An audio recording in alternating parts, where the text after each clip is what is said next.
Barko ng Amerika mga kapatid, hinahunting ang submarine ng China. Naku po, at modernong barko ng Pilipinas inilunsad na. Ito yung Raha Sulaiman o BRP Raha Sulaiman mga tol. Ito, panoorin natin tong videong to mula rito kay John Reps. Bago natin to simulan, huwag mong kalimutan mag-subscribe sa kanyang YouTube channel. Nakalagay po ang link sa ibaba. At kung bago ka pa lamang dito at trip mo yung mga ganitong klaseng reaction video, commentary, opinion, criticism at kung ano-ano pa, huwag mo rin kalimutan mag-subscribe sa ating YouTube channel mga tol at paki-like mo na rin ang video ito at kung trip mo pwede ka rin makisama sa ating talakayan sa pamamagitan ng iyong komento sa comment section sa ibaba. Alright, so wag na natin patagalin pa. Panoorin na natin to mga tol. Plano ng Amerika na i-upgrade ang isang naval base ng Pilipinas sa Palawan na mahalaga para sa mga operasyon sa West Philippine Sea at upang lagyan ng mga drone boat na bigay ng Amerika sa Pilipinas. Amerika gusto mag-upgrade no sa atin. Kung saan sasanayin din ng Amerika ang mga tauhan ng Philippine Navy sa paggamit ng mga drone sa dagat. Habang ang Philippine Army naman ay naghahanda sa posibleng deployment sa siyam na isla na hawak ng Pilipinas sa West Philippine Sea. Ang Pilipinas ay naghahanda na rin mga tol no sa kabila ng mga kaganapan sa iba't ibang parte ng ating mundo. Nagkakaroon ngayon ng mga kaguluhan, gera katulad na lamang ng panibagong sumabog na gera na naman ngayon sa Israel at saka sa Iran. No, ang ating PH Army ay naghahanda na mga tol. No, at sila ay willing o ready na anytime na ma-deploy dito sa West Philippine Sea kung kinakailangan. Alamin na buong detalye mamaya. At Armed Forces of the Philippines inihayag na kahapon na opisyal na nitong inilunsad ang bagong barko nito na BRP Raha Sulaiman PS-20 sa Ulsan, South Korea. Bagong barkong pandigma ng Pilipinas. Ang BRP Raha Sulaiman ay ang una sa 6 na order ng Pilipinas na nagkakahalaga ng humigit kumulang 30 billion pesos noong 2022. Una sa 6 at bukod dyan mga tol, bumili rin ang Pilipinas ng 12 fighter jets no dito rin sa South Korea din mga tol. Kaya makikita mo talaga patuloy ang paglakas ng ating hukbo. At sa ibang balita, isang specialized naval vessels ng Amerika na may kakayahang mangolekta ng critical na data sa ilalim ng dagat ang nasubaybayan na tumatakbo sa pinagtatalo ng West Philippine Sea. Ito ay kasunod na mga ulat na ang mga surveillance vessel ng China ay madalas na paikot-ikot sa karagatan ng Pilipinas at paglalagay ng China ng mga nuclear-powered submarines nito sa mga base na nakaharap sa West Philippine Sea. Aba matindi. Kaya't para malaman ang buong detalye ay tumutok at makinig na mabuti. Aba matindi. Mukha talagang meron silang mga pag-uusap na hindi natin nalalaman no, etong Pilipinas at Amerika. Kasi di ba marami na sa pagkakataon mga tol na nakita natin, naaktuhan natin mga research vessel ng China, nagde-deploy sila ng mga submersible vessel na nagsasagawa daw to ng mga 3D mapping para malaman yung depth ng karagatan, kung pwede ba tong daanan ng submarine. Tapos ngayon no, nakita sa loob ng West Philippine Sea itong barko ng Amerika na may kakayanan na kumuha ng data o kung makadetect sila ng mga submarine dito. Naku po. Kaya't para malaman ang buong detalye ay tumutok at makinig na mabuti.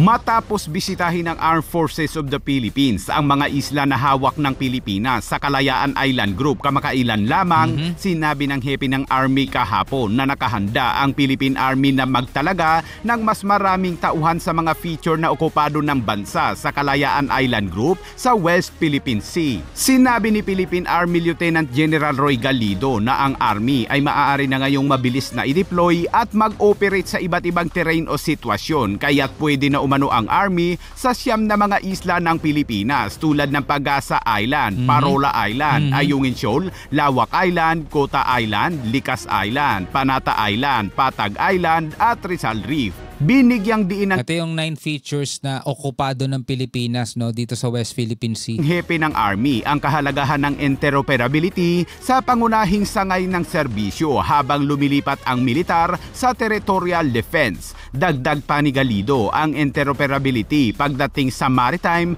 ay napakahalaga ngayon at ang Army ay pwedeng sumanib sa mga Air Force at Philippine Navy ng Armed Forces of the Philippines. Well, tatandaan natin mga tol no, na kahit gaano gaano kadedikado etong ating Philippine Army o etong ating mga kasundaluhan na protektahan at ipagtanggol ang ating soberanya, malaki rin mga kapatid ang papel dito ng ating gobyerno kasi sila yung magiging susuporta, backbone nitong ating mga kasundaluhan. Di naman kasi pwede nating isabak tong mga to ng walang suporta di ba? Kailangan nila ng mga makabagong kagamitan, mga makabagong assets. At ngayon naman nakikita natin na tumutugon naman dyan ang ating gobyerno. Sa katunayan nga, di ba? Napasinayaan na mga tol o nailunsad na yung ating pinakabagong offshore vessel na BRP Raha Sulaiman na darating yan next year. At bumili rin ang ating gobyerno ng 12 fighter jets, no? At yun ay matatapos o maidi-deliver sa loob ng 5 taon. Makokompleto yung 12 fighter jets na yan sa loob ng 5 taon, mga tol. Pero syempre, alam naman natin na malayo pa ang lalakbayin ng ating bansa para marating natin yung pangarap din ni PBBM na world class yung ating sandatahan. Kaya naman sana matapos na yung mga bangayan ng politika rito sa Pilipinas, mga tol, para matutukan na nila yung mga pangunahing problema ng bawat Pilipino. At sa ibang balita naman, ayon sa mga dokumento, ang Amerika ay nagpaplano na i-upgrade ang isang Philippine naval base na mahalaga para sa mga operasyon sa West Philippine Sea na may pasilidad sa pagpapanatili na may kakayahang suportahan ng mga unmanned surface vessels. Ang Naval Detachment na Oyster Base sa Palawan ay tahanan ng mga Cyclone-class patrol ship, fast attack boat, Philippine Marine Maritime Units at dito rin nagmumula ang mga resupply vessels na nakatuon sa pagdadala ng mga supply at mga tauhan sa outpost ng Pilipinas sa pinagtatalunang karagatan. Ang estratehikong lokasyong ito sa baybayin ng kanluran ng Palawan ay nag-aalok ng mga puwersang nakadeploy sa Oyster Bay nang may kakayahang maabot ang mga outpost ng Pilipinas ng mas mabilis kaysa sa mga naunang staging points sa mga silangan ng daungan ng lalawigan. Pero kapag umaalis sa mga barko natin sa mga base natin, nagugulat sila kasi sa kalagitnaan hinaharang na agad tayo ng China, no? Mas mabilis sila sa balita kasi nga mayroong silang tumitik-tik na may mga spy na agad sila. Isa rin yun sa dapat na malutas ng ating mga sundalo. Isang abiso mula sa gobyerno ng Amerika ang inilabas noong nakaraang buwan na nagdedetalye ng pasilidad at pagkukumpuni ng mga barko na pinunduhan ng Amerika sa remote base para sa mga maintenance facilities ng mga sasakyang pangdagat ng gobyerno ng Pilipinas. Pero ang dokumento ay binago kamakailan upang isama ang mga pagpupwestuhan ng mga drone boat na ibinigay ng Amerika sa Pilipinas. Maraming salamat talaga sa US, no? Hindi tayo pinapabayaan. Mga pagpupwestuhan ng mga drone boat na ibinigay ng Amerika sa Pilipinas, partikular ang Maritime Tactical System na Devil Ray T-38. Dahil sa isang serye ng mga sigalot sa pagitan ng Pilipinas at China tungkol sa mga maritime features sa loob ng Exclusive Economic Zone ng Pilipinas ay siyang nag-udyok sa Amerika na pataasin ang kooperasyon sa depensa, palakasin ang mga bilateral na pagsasanay militar at suporta sa kagamitan sa pagtatanggol ng Pilipinas na kaalyado ng Amerika sa Southeast Asia. Big brother natin yan sinusuportahan tayo ng big brother natin Kaya dapat suklian lang din natin na maayos na pakikitungo. Nakakalungkot lang kasi napakarami nating mga kababayan din na kita mo sumusugod sila sa US Embassy para ipanawagang magsialis sila rito sa Pilipinas. Ang pagbigay ng Amerika sa Pilipinas ng Devil Ray T-38 at 4 na Mantas T-12 na mga unmanned surface vessels ay upang mapabuti ang mga kamalayan ng maritime domain ng Pilipinas sa West Philippine Sea.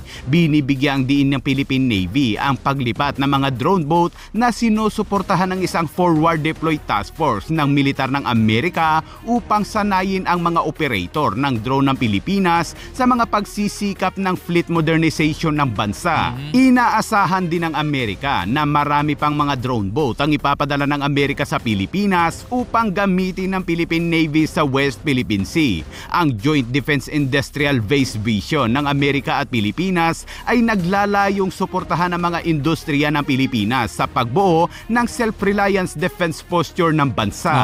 At sa Okay mga kapatid, alam nyo yung ginagawa ng Amerika ay syempre, napapakinabangan natin yon sa sarili nating interest. Pero mayroon din kasi silang sariling interest, mga tol. Hindi yung mga isla natin pero ang interest kasi nila, mga tol, wag magdomina etong China at wag pagharian ng China o tuluyang masakop ng China etong Indo-Pacific region at saka etong West Philippine Sea. Pinipigilan kasi nila yung expansionism ng China. 'Di ba? Ang China mga tol, kung walang pipigil sa kanila, kung walang magmamatigas laban sa kanila, tuloy-tuloy sila mag-e-expand. Sasakupin nila lahat ng gusto nilang sakupin mga tol. At tayo bilang isang bansa, maliit, hindi ganun kalakas, sinusuportahan nila tayo, hindi dahil sa mahal nila tayo, hindi dahil sa pinoprotektahan lang talaga nila tayo, kundi dahil pinoprotektahan lang din nila yung interest nila mga tol. Sa ibang balita naman mga kabayan, isang specialized naval vessels ng Amerika na may kakayahang mangolekta ng kritikal na data sa ilalim ng dagat ang nasubaybayan na tumatakbo sa pinagtatalo ng West Philippine Sea pati na rin sa South China Sea. Ayon sa isang mapa na inilabas, ang US 7 Fleet na nagpapanatili na presensya ng hukbong dagat ng Amerika sa kanlurang Pasipiko at Indian Ocean ay kinumpirma nito na ang USNS Victorious, isang ocean surveillance ship na tumatakbo sa South China Sea at West Philippine Sea bilang bahagi umano ng tinatawag nitong routine operation. Ang South China Sea at West Philippine Sea ay nagsisilbing mahalagang gateway para sa mga naval deployment sa pagitan ng Pacific at Indian Ocean na parihong nagpapanatili ang Amerika at China ng patuloy na presensya ng hukbong dagat sa rehiyon kabilang ang deployment ng mga aircraft carrier habang sumisikap ang China na pangibabawan ang Amerika. Ang nasabing American Ocean Surveillance Ship ay mayroon naman ng Surveillance Towage Sensor System o SORTAS para sa pagkolekta ng undersea acoustic data at mga patibong sa ilalim ng dagat bilang suporta sa anti-submarine warfare.